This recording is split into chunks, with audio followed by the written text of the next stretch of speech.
балалар, бүгінгі күндеріңе сәттілік тілеймін. Балалар, көптен күткен көктем мезгілі келіп қалды.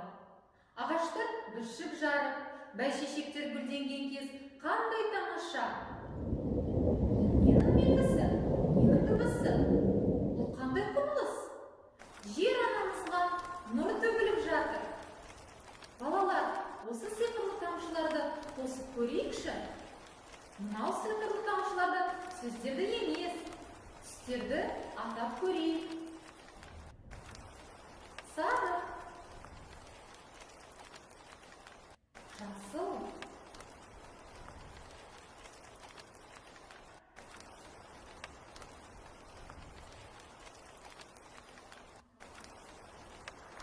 тамаша балалар.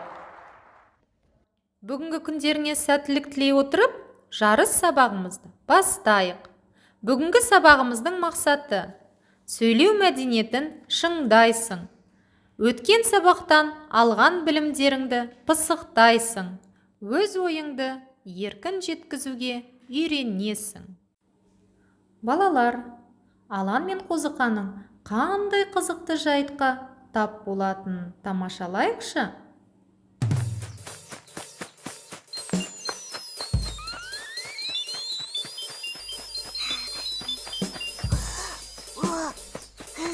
Қозықа, қонды, көріп тұрмын. Енді бар ғой, біз тастардың артына жасырынып, білдіртпей барайық. Дұрыс айтасың. Енді ұсталады, көрде тұр.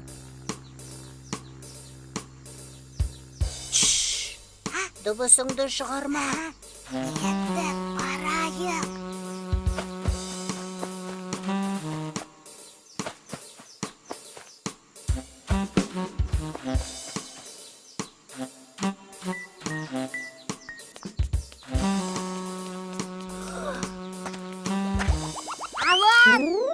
Қап, Қозықа, не болды? Алан, мынаны қара, бері кел. Ол не тағы? Суретті қара. Бұл не? Бұны кім салған? Білмейм. Мүйізі бар екен. Иә, мүйізі бар. Арқарға? Саған ұқсайтын сияқты. Маған? Әне, тағы да сурет. Мұна суреттерді кім салған? Бұл сурет саған ұқсайтын сияқты. Қозықа, ананы қара. Мынау керемет қой.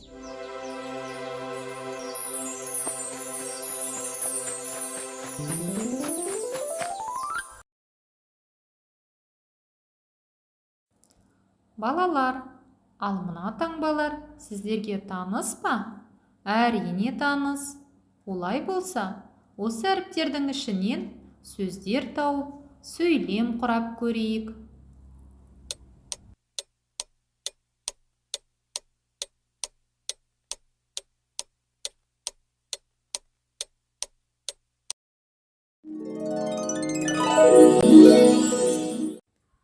Жарайсыңдар балалар. Бүгінгі біздің жарысымыздың тақырыбы тілім менің тірегім.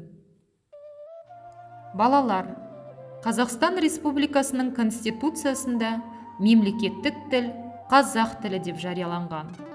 Тіл ұлттың жаны, рухы, оның бет бейнесі, өткені мен болашағы. Халықтың тарихта қалуы тіліне байланысты. Қазақ тілі дүние жүзіндегі ең бай, беделді тіл.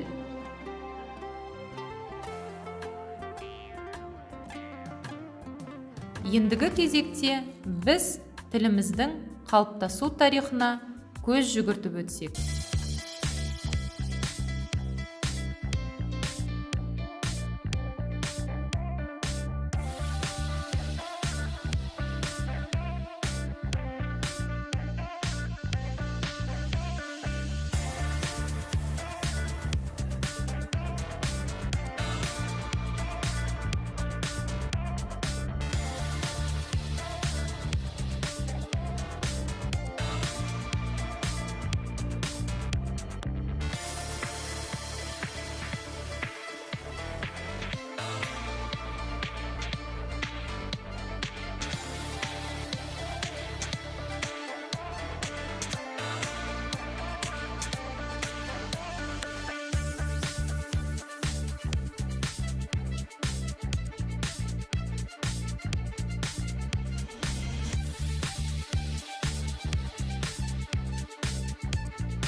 Жылдар өте берді.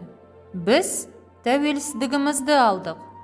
Шамамен 90 жылдан кейін біз қайтадан латын графикасына өтуді жөн көрдік. Шынымен де бұл шешім сауданы, туризм мен халықаралық экономикалық байланыстарды жеңілдетті. Сонымен қатар ел ішінде шығармашылық пен дизайнды, аударма ісін, компьютерді жетік меңгерудің, бір сөзбен айтқанда, ғылымның дамуына жол ашпақ.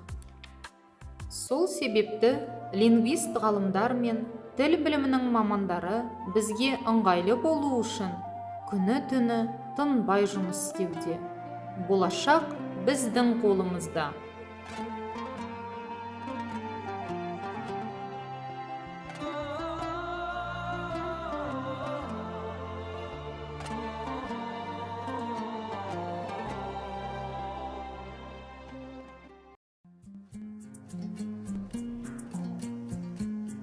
Қымбат маған ана тілім, бал тілім, қымбат маған дана тілім, ар тілім. Ақ сүтімен бірге сіңген бойыма, ана тілім, ардақ тұтар алтыным. Ана тілін жырлап өткен талайлар, жырлап өткен Ыбырай мен Абайлар. Қасиетті менің ана тілімде, өшпес мәңгі алаулаған арай бар.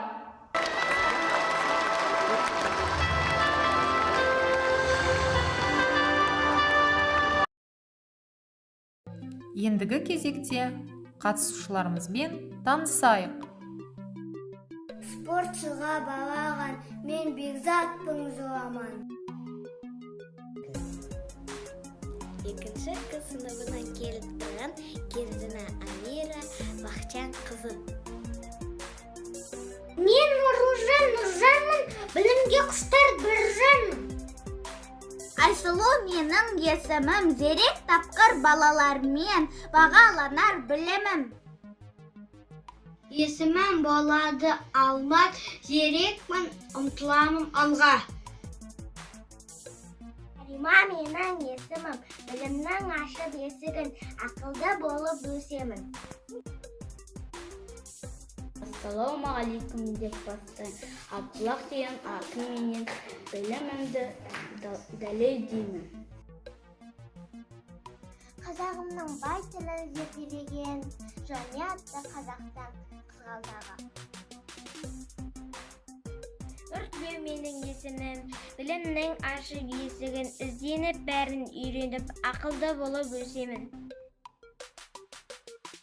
Айдай Яяру есімін сұрасаңыз, Серғожа екен кешегі бір атамыз. Оқу білім мұғасыр, менің мұғасыр. Мен Жылдыбай Мерей Ринат қызымын. 2 сыныбын атынан келіп тұрған текті ата-баба ізімін. Ендеше балалар, сендерді ойын алаңына шақырамын. Жарысымызды бастайық.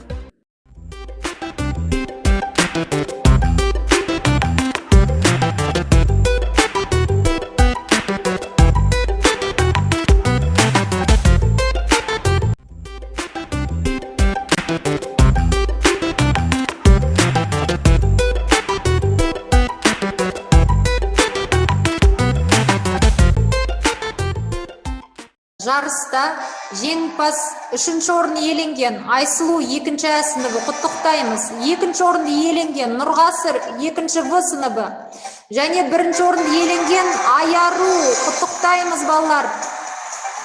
1-ші орын, 2-ші орын сонымен қатар Мерей және Амира оқушылар.